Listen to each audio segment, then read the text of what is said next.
This video will show you how to install some desktop icons, specifically these right here. Okay, so one way you can do it is you can go to the Windows menu, scroll down until you see the Microsoft Service Center or System Center, Microsoft, and then go Software Center. And here you should see Sys shortcut install. You should see the MyTime icon install desktop, and then you'll see the RequestIT. You might also see the Pulse Secure, which is the VPN.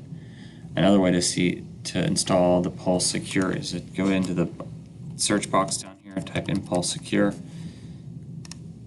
and there you go. So you can again search it, and it'll probably say install here. I already have it installed, so it says uninstall. Okay. You can also pin it to your taskbar, and it will look like this right here. Now remember, with Pulse Secure, this is VPN. This will not work at school. It's a redundant thing, so it only works at home if you want to get into your email or your server space. Okay. The other one is TestNav. Again, just type in TestNav, and right here you'll hit Install App.